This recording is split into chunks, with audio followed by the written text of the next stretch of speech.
मूक माटी का स्वाध्याय हम सभी कर रहे हैं। आचार्य श्री विद्यासागर जी द्वारा विरचित।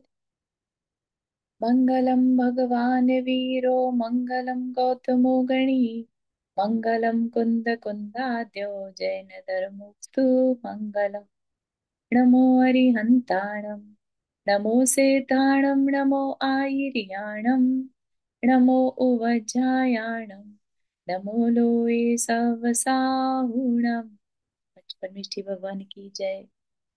अगले 45 मिनट के लिए सभी प्रकार के पापों का त्याग करके सभी नववर्णों का मंत्र पढ़ ले।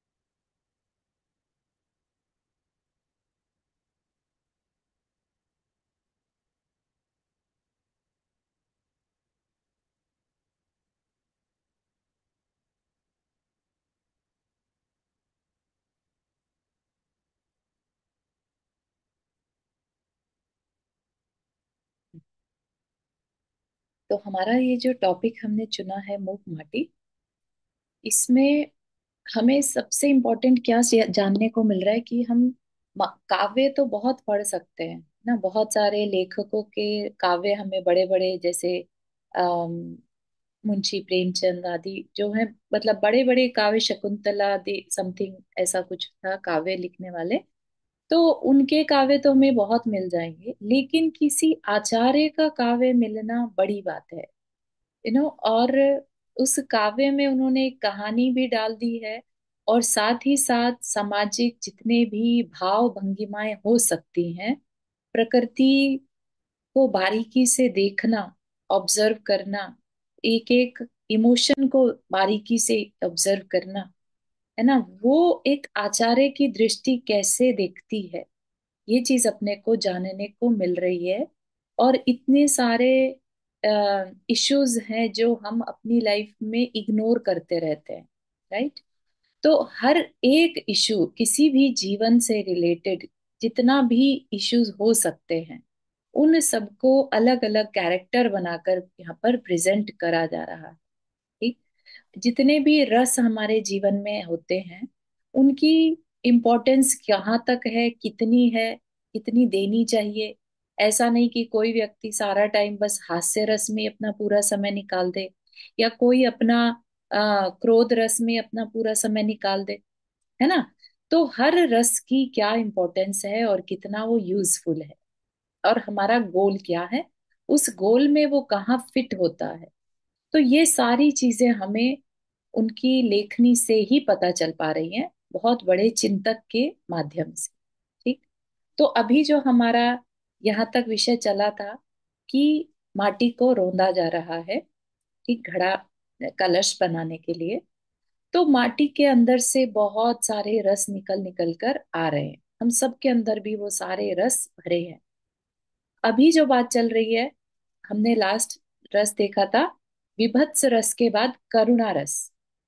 प्रकृति जो है ना, प्रकृति माने जो अम, श्रृंगार रस है, उसको दो चांटे लगा दिए थे, क्योंकि वो बहुत कुछ ऐसा कर रहा था जो उसकी उम्र के हिसाब से, उसके हिसाब से सही नहीं था। माँ को लगा कि मैंने इतना पढ़ाया लिखाया तुझे इस काम के लिए, इस दिन के लिए, कि तू इस तरह की हरकत करे। तो माँ ने लगा दिए, लेकिन लगाने के बाद दुख भी हुआ, है ना। तो बहुत दुख माना उसने। तो उसको देख, उसके दुख को देखकर लेखनी का गला भी भर आया, माँ का समर्थन करता हुआ। कहता है कि कभी तो इसकी आंखों में करुणा आ जाती है, कभी इसकी आंखों में अरुणाई, अरुणाई मतलब गुस्सा आ जाता है। क्या करूं, विश्व की विचित्रता पर रोऊं कि हंसूं। और क्या कहती है लेखनी, लेखनी अपनी बात कर रही है, अब अपनी विवशता बता रही है कि जो मैं लिखूं, राइट, कि मेरी लेखनी को, मेरे लेखन को सब पढ़ते तो हैं, राइट, उसको लॉजिकली भी टेस्ट करते हैं, है ना, ईश्वर पर विश्वास भी रखते हैं। लेकिन प्रॉब्लम कब आ जाती है, जब वो उस विश्वास को सिर्फ दिमाग तक रखते हैं। ये कहा ना, सर के बल क्यों चल रहा है आज का मानव, यानी सिर्फ दिमाग यूज करते हैं, दिल नहीं। ठीक है ना। जो करुणा असली जो दिल से आती है, राइट, दिमाग से नहीं, दिल से जो करुणा निकलती है, उसकी बात ही अलग है। लेकिन आजकल हो क्या रहा है, कहा यहाँ पर कि धर्म की चर्चा करने वाले केवल कथनी में करुणा रस घोलकर धर्म अमृत वर्षा करने वालों की भीड़। तो इवन जो आदिनाथ भगवान ने मार्ग दिखाया था, वो भी आज दिखाई नहीं दे रहा है। उसका कारण है कि इतनी उस रास्ते पर दूब घास उगाई है। किस कारण से? जो धर्म की चर्चा करते हैं केवल कथनी से, बोलने से। ठीक, उसमें क्या कर देते हैं, बहुत प्यारे प्यारे शब्दों में करुणा रस घोलकर पिला रहे होते हैं, जिससे ना तो बताने वाले का फायदा है ना सुनने वाले का फायदा। ठीक है ना। जिसके अंदर में अगर करुणा वाकई में हो तो उसको कहना नहीं पड़ता, झलक जाती है। तो आगे चलते हैं अभी। आज पथ दिखाने वालों को पथ दिख नहीं रहा है माँ, कारण विदित ही है। जिसे पथ दिखाया जा रहा है वह स्वयं पथ पर चलना चाहता नहीं, औरों को चलाना चाहता है। और इन चालाक चालकों की संख्या अनगिन है। हर कोई जो है अच्छी अच्छी बातें तो सीखना चाहता है, लेकिन खुद के लिए नहीं। ठीक है ना। जो पथ दिखाने वाले हैं वो खुद उस पर नहीं चल रहे, वो सब दूसरों को चलाना चाहते हैं। ठीक, इन चालाक चालकों की संख्या अनगिन है। तो ये जो पंडित जी, हम उनकी बात नहीं कर रहे हैं, मतलब वो तो इस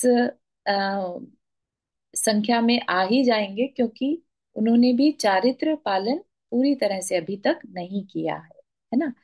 बात चल रही है जितने भी आ, दूसरों को सिखाने वाले, इवन जैनेतर में भी आप देखिए, है ना, पथ दिखाने के लिए तो रेडी हैं, लेकिन खुद उस पथ पर चलना नहीं चाहते, बस दूसरे चले, मेरे हिसाब से दुनिया चले। ठीक, तो सब यही चाहते कि मेरा कंट्रोल हो। तो लेखनी का अंदर से, लेखनी कह लीजिए, लेखक कह लीजिए, अंदर से मन भीग रहा है, राइट। तो वो कहती है, क्या करूं, जो कुछ घट रहा है लिखती हूँ उसे, उसका रस चखती हूँ, फिर बिलखती हूँ, लिखती हूँ माँ लेखनी जो रही। ठीक है, बात समझ में आ ही रही होगी कि लेखनी कुछ नहीं कर सकती, सिर्फ ऑब्जर्व करती है, देखती है क्या चल रहा है। ठीक, और जो अंदर ही अंदर जब उसका रोना छूटता है, बिलखना छूटता है कि ये हो क्या रहा है, तब वो लिखने बैठ जाती।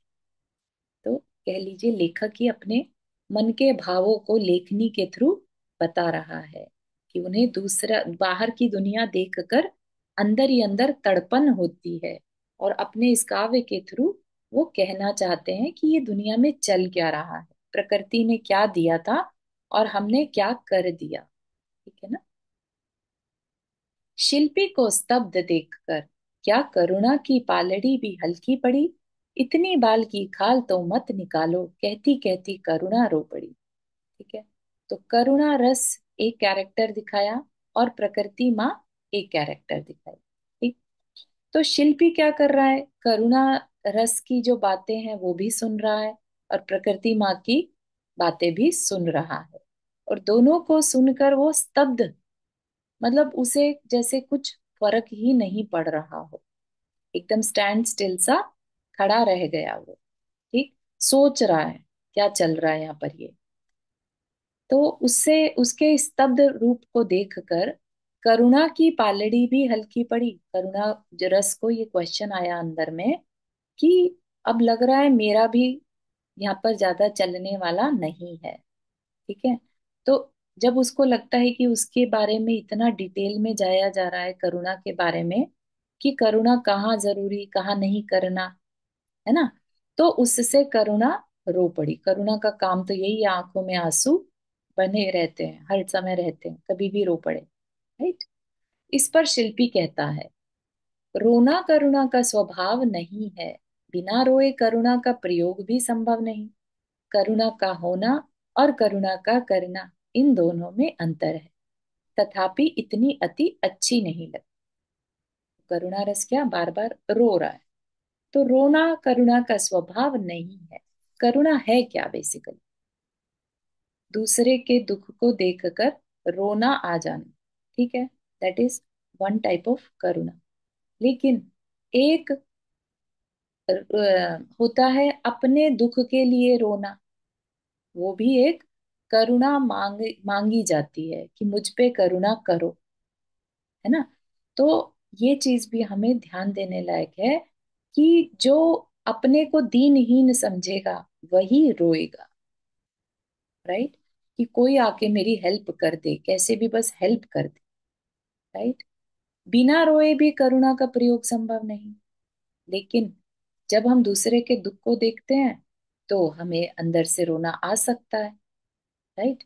एक तो हो गया अपने दुख को देखकर अपने से ना सहन हो तो हम रो पड़ते हैं कि कोई मुझ पे दया कर दे।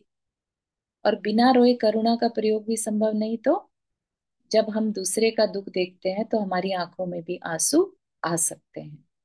तो करुणा का होना और करुणा का करना, मतलब करुणा दिल से होना, है ना, अंदर में होना एक अलग बात है। और करुणा का करना दूसरे के लिए, ठीक। माँ भी अपने बच्चे पे करुणा करती है ना, उसकी गलतियों को क्षमा करती रहती है। वो अच्छे से खा ले, वो अच्छे से सो जाए, उसका सब अच्छे से हो जाए, ये भी क्या है, माँ की करुणा है उस बच्चे के लिए, करेक्ट। तो यहाँ पर वही कह रहे हैं, करुणा का करना और करुणा का होना। होना सबके लिए होता है, होना वात्सल्य का प्रतीक है। जो सबके लिए हो वो होना। और जो माँ करती है वो सिर्फ अपने बच्चे के लिए करती है, उसको दूसरों से मतलब नहीं रहता, राइट। उसके बच्चे को दिक्कत है तो उसको दूर करना है। उसकी तकलीफ देखकर माँ की आंखों में भी आंसू आ सकते हैं, ठीक है।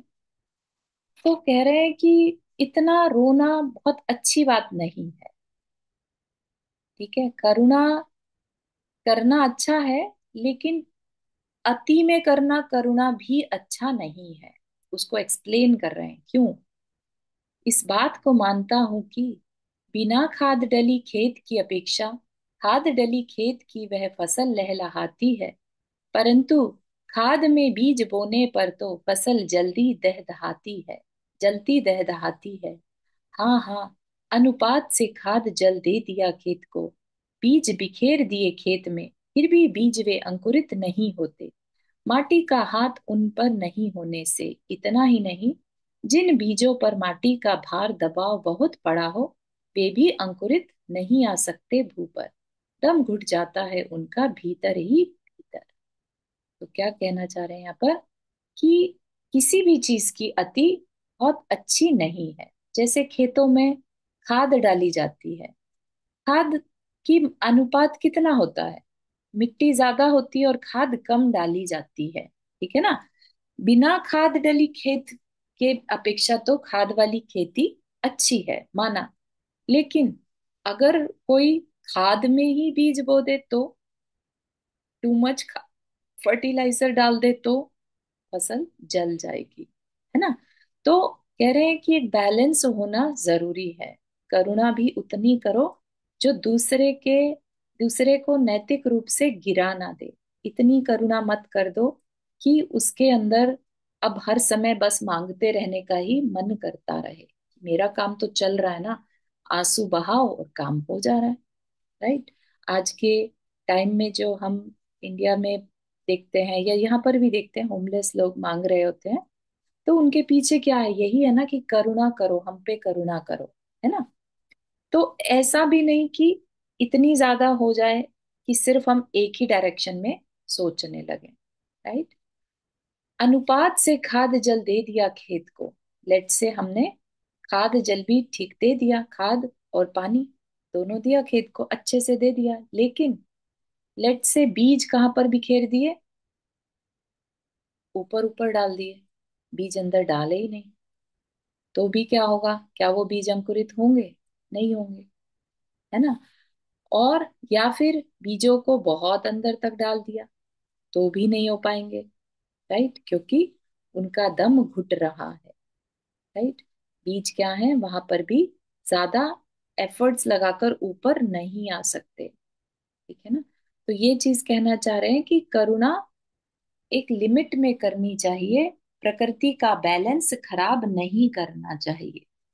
ठीक है, और भी बहुत सुंदर बात करुणा के बारे में बताई जा रही है। ये तो एक एग्जाम्पल उन्होंने बीज और फसल से रिलेटेड दे दिया। ठीक है ना। हम्म। क्या होता है ना कि यहाँ पर चर्चा किसकी है, जो साधक हैं उनके लिए बात कही जा रही है। करुणा किनकी अपेक्षा से अच्छी नहीं है बहुत।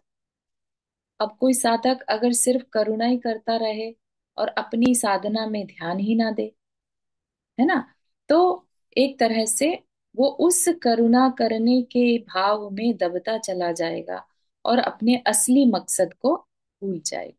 ये यहाँ पर बात कहना चाह रहे हैं। करुणा है नहीं है, करुणा की अपनी उपादेयता है, अपनी सीमा, फिर भी करुणा की सही स्थिति समझना।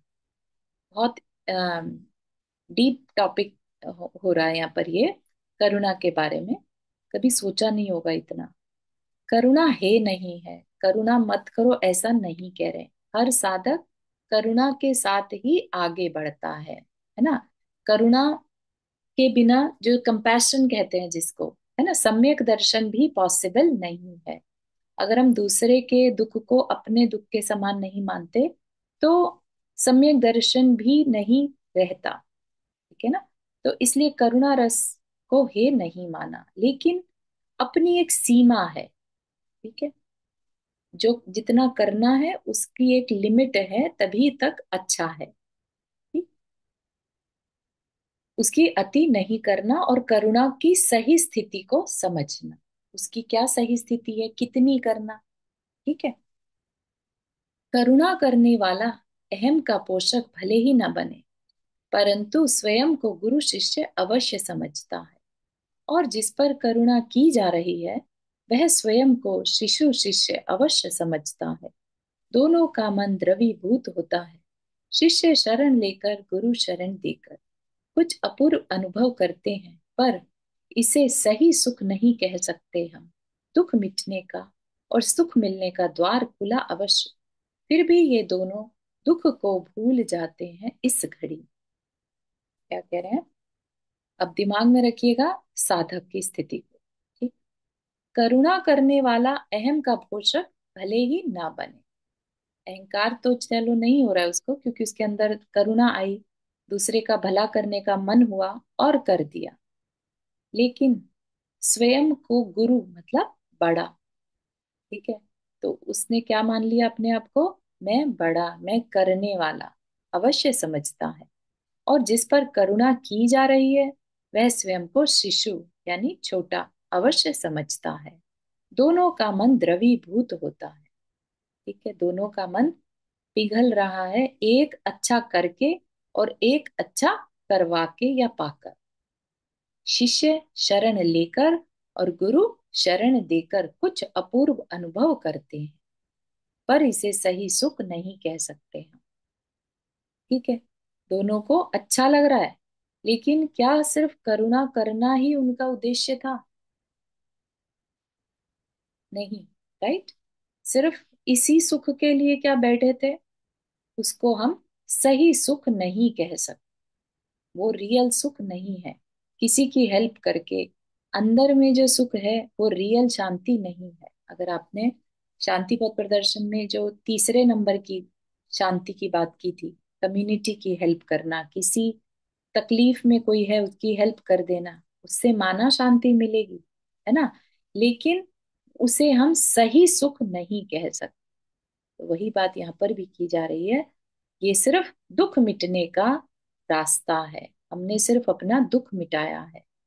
देने वाले ने अपने मन का दुख मिटाया और लेने वाले का दुख अपनी तरह से मिटा।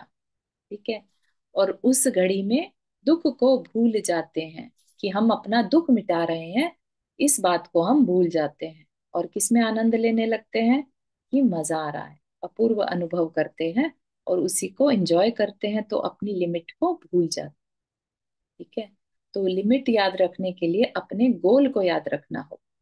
ठीक। करुणा करने वाला अधोगामी तो नहीं होता, किंतु अधोमुखी यानी बहिर्मुखी अवश्य होता है।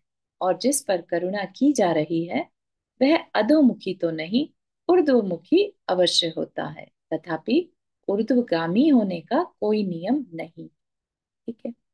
यहाँ पर क्या कह रहे हैं कि करुणा करने वाला, ठीक है, ये बात सबको समझ में आ रही है, जिसके अंदर में करुणा हो वो कभी अधोगामी नहीं होगा। अधोगामी मतलब नीच गति में, यानी तिर्यंच या नरक में तो नहीं जाएगा। ठीक है। जो जिसके अंदर में करुणा है वो किसी भी अपेक्षा से हो सकती है, वो सम्यक दर्शन के साथ भी हो सकती है और उसके बिना भी हो सकती है। तो दोनों प्रकार के जीव जो हैं अधोगामी नहीं जाएंगे, किंतु अधोमुखी मतलब ऊपर की ओर बहिर्मुखी अवश्य होता है। बहिर्मुखी मतलब अंतर्मुखी नहीं है। ठीक है। अपनी ओर उसका ध्यान नहीं है, उसका सारा ध्यान कहाँ है, दूसरे का दुख कैसे दूर करूं। तो ऐसा पर्सन क्या कहलाएगा, बहिर्मुखी, बाहर में देख रहा। राइट। साधक के लिए ये अवस्था थोड़ी देर तक तो चलती है, लेकिन अगर वो पूरा समय बाहर मुखी रहे तो फिर अपनी साधना नहीं कर पाएगा, उसका लक्ष्य बिगड़ जाएगा। ठीक है ना। तो ये चीज भी हमें ध्यान में रखनी है, समझने की है कि जब हम साधना के रास्ते पर बढ़ जाएं, जब हमारा गोल अपने को पाना है, तो करुणा करना भी एक लिमिट तक ही अच्छा है। कोई समाज सेवी संस्था हो और वो 24 घंटे कल्याण के लिए लगी है, उसके लिए तो चलता है। लेकिन जहाँ पर बात हो रही है साधक, ठीक, तो उसके लिए ये दुखदाई हो सकता है आगे चल के, क्योंकि इतने मेहनत से तो मन बना था साधना करने का, है ना। और मन कहाँ लगा लिया, बहिर्मुखी, दूसरा कोई दुखी ना हो, दूसरे का दुख कैसे दूर करूं, है ना। अपने तीर्थंकर भी इसीलिए पहले खुद साधना करते हैं। आप सोचिए, आदिनाथ भगवान के समय में 4000 राजा उनके साथ दीक्षित हुए, लेकिन कोई भी उनके जैसी तपस्या में टिक नहीं सका। लेकिन क्या आदिनाथ भगवान ने अपनी तपस्या छोड़कर उनको हेल्प करने की सोची? नहीं, वो अपनी साधना में लगे रहे। ठीक है ना। तो वही कहना चाह रहे हैं यहाँ पर कि हमें बहिर्मुखी होना भी एक लिमिट तक ही होगा। ठीक। अपनी साधना करने के बाद फिर उन्होंने सबको मार्ग भी बताया। ठीक। जिस पर करुणा की जा रही है वह अधोमुखी तो नहीं, ऊर्ध्वमुखी अवश्य होता है। क्या कह रहे हैं कि जो जिस पर करुणा की जा रही है, जिस पर दया की जा रही है, ठीक, वह अधोमुखी नहीं, उसका मुख अधोमुखी तो नहीं, ऊर्ध्वमुखी। अधोमुखी मतलब नीचे की ओर, है ना। वो भी अधोमुखी, नीचे की तरफ तो नहीं जाने वाला। उसका क्योंकि मुख क्या है, ऊर्ध्वमुखी अवश्य होता है, ऊपर की ओर देखता है, उसके भाव क्लियर हैं। राइट। लेकिन इतना होने के बाद भी ऊर्ध्वगामी होना अलग चीज है। ऊर्ध्वमुखी होना और ऊर्ध्वगामी होना में डिफरेंस है। ऊर्ध्वमुखी में तो सिर्फ ऊपर की ओर देख रहा है, अपने से बेटर को देख रहा है, तो अच्छा ही बनेगा, है ना। लेकिन अच्छा बन ही जाएगा, ऊर्ध्वगामी हो ही जाएगा, ये कोई नियम नहीं। उसके मन के भाव अच्छे नहीं है तो जरूरी नहीं है। राइट। उसको बस आदत पड़ गई किसी से काम करवा लेने की, तो फिर कैसे उसका कल्याण होगा। ठीक है ना। तो ये कहना चाह रहे हैं, करुणा की दो स्थितियां होती हैं, है ना। कभी करुणा को इतनी डिटेल में अपन ने नहीं सोचा होगा कि करुणा में इतनी सारी चीजें, विषय आ सकता है। करुणा की दो स्थितियां होती हैं, एक विषय लोलुपिनी, दूसरी विषय लोपिनी दिशा बोधिनी। पहले की चर्चा यहाँ नहीं है, चर्चा अर्चा दूसरे की है। इस करुणा का स्वाद इन शब्दों में कहूं, गर यकीन हो नमकीन आंसुओं का स्वाद है। ठीक। तो क्या कह रहे हैं, शिल्पी कह रहा है, राइट। शिल्पी क्या कह रहा है, करुणा दो प्रकार की है। एक विषय लोलुपिनी, मुझे बस मिल जाए, मेरा पेट भर जाए, मेरे दुख दूर हो जाए, है ना। तो ये क्या है, विषय लोलुपिनी, मेरे मेरी इच्छाएं बस पूरी हो जाएं। कई लोगों को भगवान के सामने भी बिल्कुल करुण दर्द भरी आवाज में रोते हुए कि मेरा भगवान बस जॉब लग जाए, मेरा प्रमोशन हो जाए, मेरा बच्चा हो जाए, मेरा बेटा हो जाए, इस तरह के करुण पुकार करते हुए पाए जाते हैं। मेरी बीमारी ठीक हो जाए, मेरी माँ ठीक हो जाए, है ना। ये क्या है? ये विषय लोलुपिनी, अपने इंद्रिय विषयों की इच्छाओं को पूरा करने की भावना, राइट। दूसरी विषय लोपिनी, दिशा बोधिनी, जो विषय लोपिनी जो इच्छाओं का लोप कर दे, दिशा दिखाने वाली। तो कह रहे हैं दो तरह की हैं। तो पहले की चर्चा यहाँ नहीं है, चर्चा अर्चा दूसरे की है। जो करुणा की जाती है उसमें अपना कहीं भी स्वार्थ नहीं है ना। स्वार्थ रहित करुणा विषय लोपिनी है। उसमें हम क्या करते हैं कि अपनी समान चीज भी उठाकर दूसरे को दे देते हैं, राइट। ऐसी करुणा अंदर से अपना हिस्सा भी दूसरे को दे दिया। उसके लिए अगर 4 दिन भूखे भी रहना पड़े, 4 दिन हॉस्पिटल में बिताने भी पड़े तो करते हैं, राइट। तो क्या हो गया ये? विषय लोपिनी, अपनी कोई किसी भी विषय इच्छाओं की चिंता उस समय नहीं रहती। और दिशा बोधिनी, अगर ये करुणा अंदर में ना हो तो सम्यक दर्शन भी सक्सेसफुल नहीं है, राइट। तो ये हमारे इंटरनल गाइडेंस को बताने वाली भी है, राइट। तो इसी की चर्चा यानी डिस्कशन, और अर्चा मतलब इसको अच्छा मानना, ठीक है। तो सेकंड वाली को ही बताया जा रहा है और अच्छा बताया जा रहा है। इस करुणा का स्वाद कैसा है, कैसा लगता है इसमें? तो बहुत इन शब्दों को आप सोच भी नहीं सकते किस डायरेक्शन में ये जा सकते हैं। ठीक है, कैसा होगा इस करुणा का स्वाद? किस करुणा की बात करें? दूसरी वाली, ठीक है। गर यकीन हो नमकीन आंसुओं का स्वाद है। आंसू किसके बहेंगे? नॉर्मल इंसान जब आंसू बहाता है तो आंसुओं का स्वाद सभी को पता होगा, नमकीन होता है, सॉल्टी होता है, ठीक है। तो जो करुणा करने वाला साधक है, वो जिस समय करुणा में है, करुणा कर रहा है, वो एक संसारी जीव की तरह है। उस समय वो साधक की श्रेणी में अंदर में नहीं है। तो वो एक सामान्य जीव, जीव के जैसे आंखों में आंसू आते हैं, स्वाद, नमकीन स्वाद का, ऐसा ही उस करुणा का स्वाद है। उनकी भी आंखों में इस तरह के आंसू आते हैं जो बताते हैं कि इस करुणा का स्वाद कैसा है, ठीक। तो करुणा की बात बता दी। करुणा बहिर्मुखी बनाती है, इसलिए उसकी सीमा रखना जरूरी है। इसलिए क्योंकि करुणा रस में ज्यादा रहने वाला बहिर्मुखी है, इसलिए करुणा रस में शांत रस का अंतर्भाव मानना बड़ी भूल है, ठीक है। वही बात, जो तीसरी प्रकार की शांति, कोई अगर उसी को असली शांति मान ले तो बड़ी भूल है। करुणा रस में शांत रस का अंतर्भाव मानना बड़ी भूल है। शांत रस क्या? अभी एक नया कैरेक्टर आ गया, शांत रस।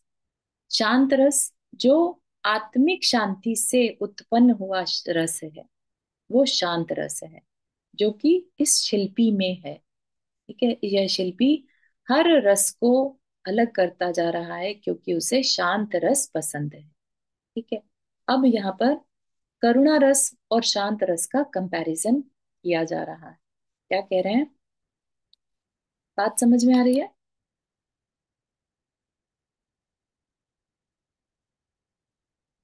हम्म, हाँ, उछलती, हम्म, समझ में आ रही है ना अंदर से? बिल्कुल बिल्कुल। बढ़िया। उछलती हुई उपयोग की परिणति वह करुणा है नहर की भांति, और उजली सी उपयोग की परिणति वह शांत रस है नदी की भांति। नहर खेत में जाती है, दाह को मिटाकर सूख पाती है, और नदी सागर को जाती है, राह को मिटाकर सुख पाती है।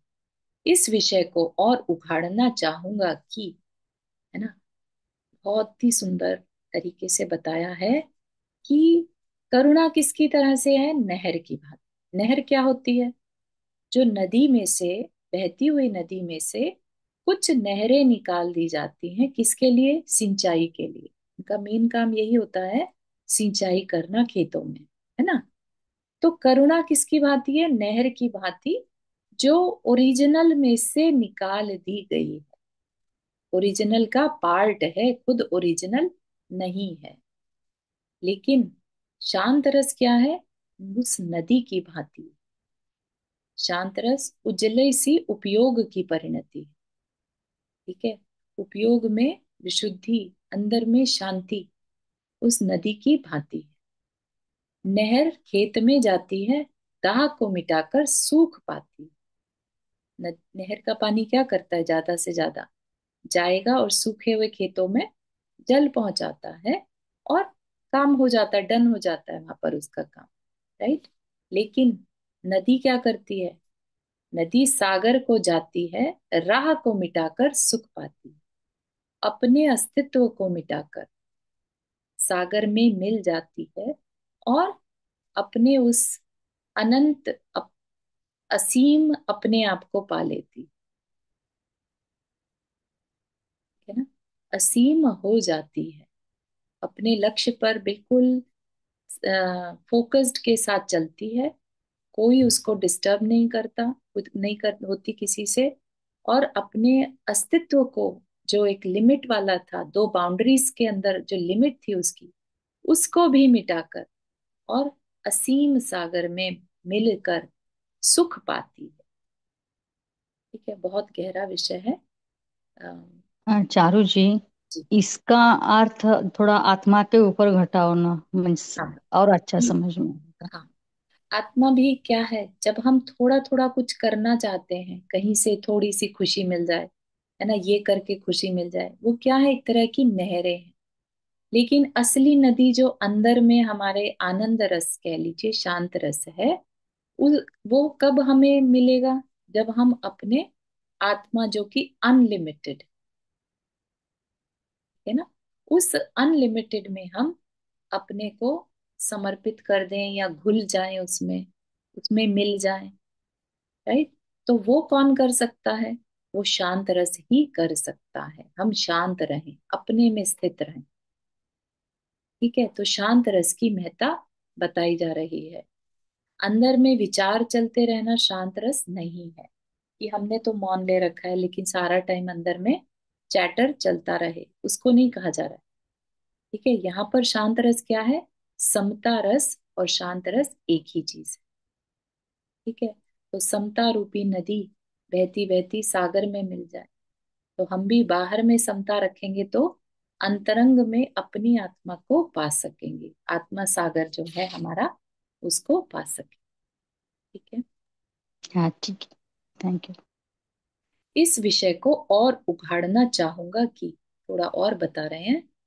धूल में पड़ते ही जल वह दलदल में बदल जाता है, किंतु हिम की डली वो धूली में पड़ी भी हो, उसमें बदलाहट संभव नहीं उसमें। और जल को अनल का योग मिलते ही उसकी शीतलता मिटती है, और वह जलता है औरों को जलाता भी।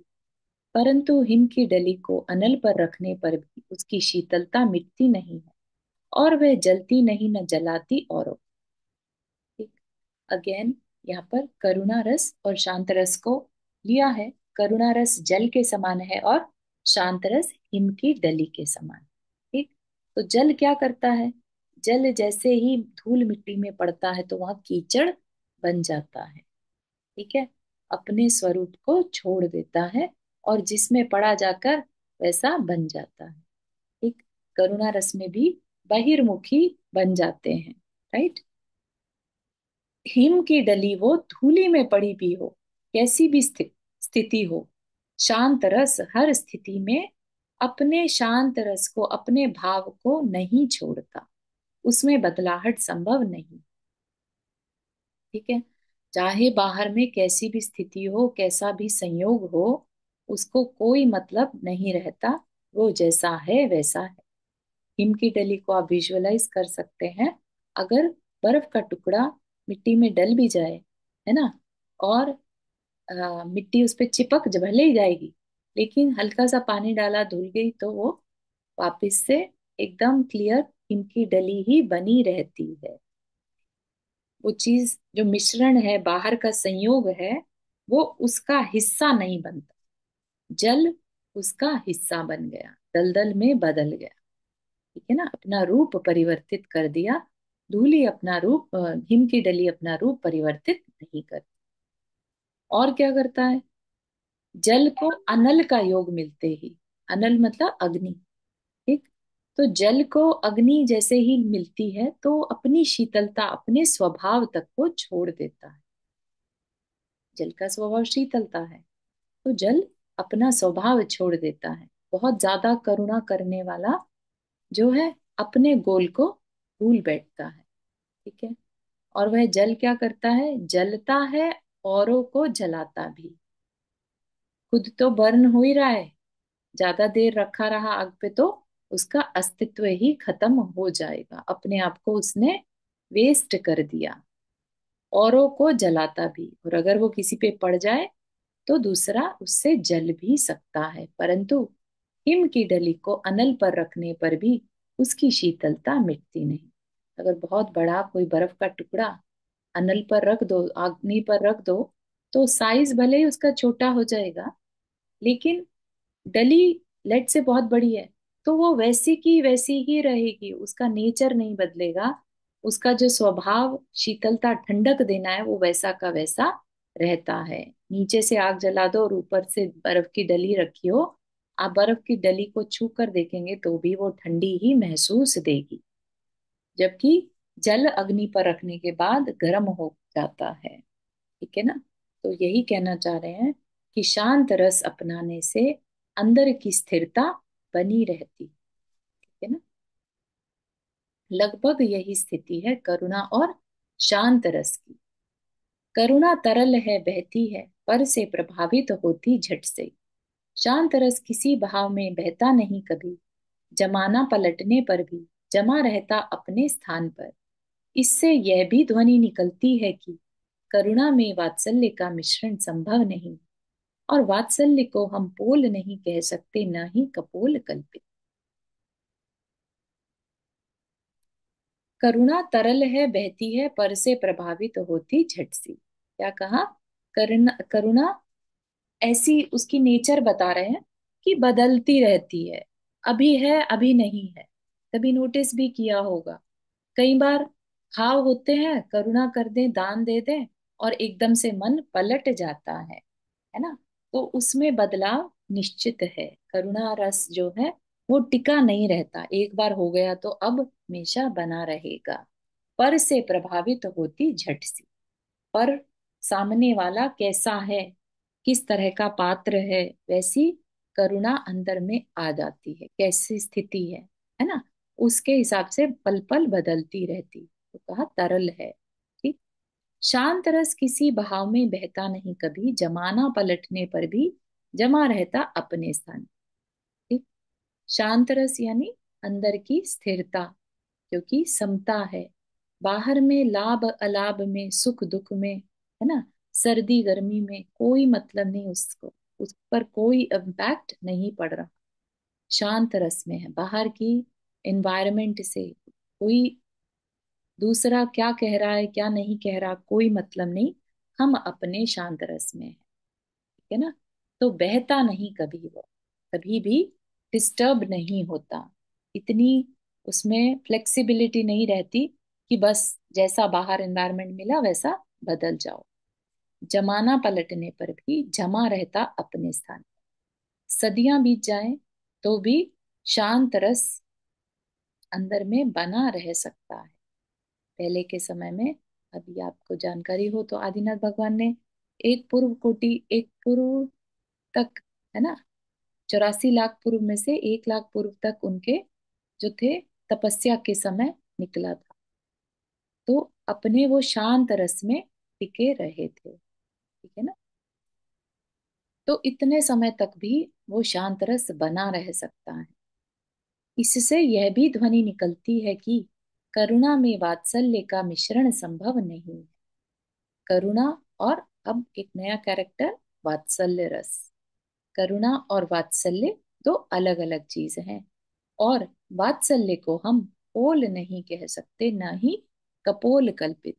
मतलब पोल मतलब होता है खाली, और कपोल कल्पित मतलब सिर्फ एज्यूम किया हुआ, ऐसा कुछ नहीं है कि वात्सल्य वेस्ट चीज है। वात्सल्य भी कुछ है, लेकिन करुणा और वात्सल्य एक ही हो ऐसा नहीं। ठीक है ना?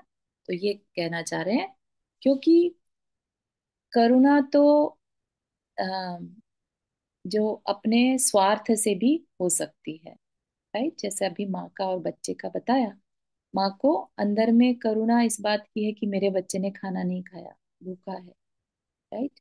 हो सकता है दूसरे का बच्चा भूखा है तो उतनी अंदर में करुणा नहीं आ रही है, राइट? लेकिन वात्सल्य क्या है? वात्सल्य में कोई स्वार्थ नहीं है।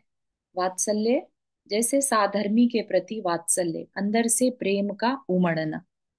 ठीक है ना? प्रेम उमड़ रहा है माँ का बच्चे के लिए, चाहे वो कैसा भी बच्चा, फिर हर बच्चे को देखकर उसके अंदर में वात्सल्य उमड़ रहा है।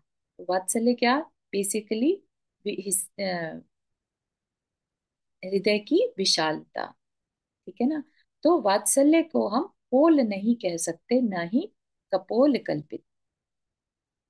अगली बात थोड़ा हैवी होगा, तो आज के लिए इतना ही रखते हैं अपना। यहाँ तक के किसी को कुछ पूछना है?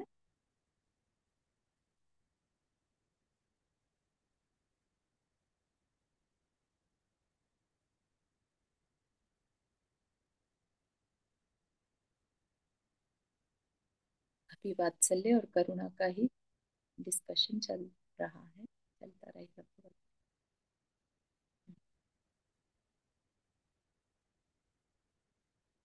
ठीक है, बात समझ में आ रही है? यहाँ तक कि आज तक किसी ने मूक माटी से कुछ सब सीखा हो, समझा हो, या जस्ट क्या समझ में आ रहा है वो थोड़ा शेयर करेंगे?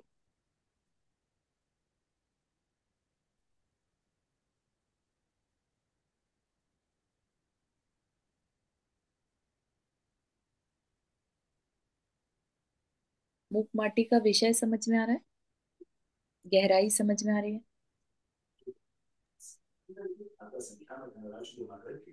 मुझे जो एक चीज समझ में और जो मैंने एक चीज सीखी इससे ली मैंने, जी वो जी। ये थी कि मतलब हमें अपना जो काम मतलब अच्छे से समझ लेना चाहिए कि हमारा पर्पस क्या है।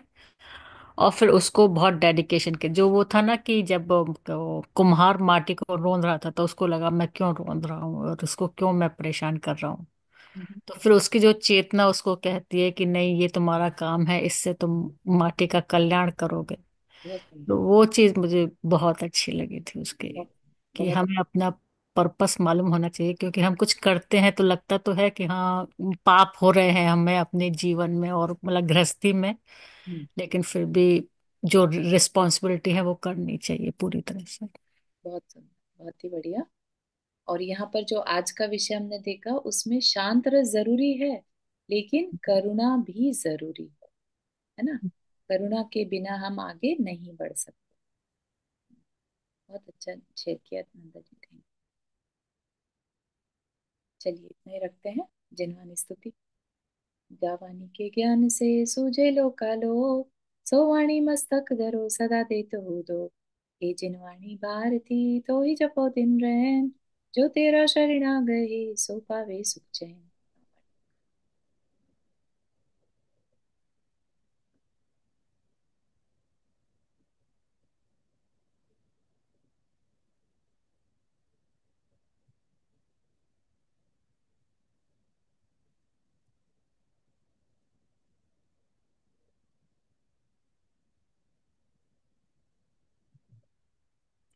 सभी को मेरा जय जिनेन्द्र। सभी को जय जिनेन्द्र। जय जिनेन्द्र। जय सभी को मेरा जिनेन्द्र। जय जिनेन्द्र। जय जिनेन्द्र सभी को। सभी को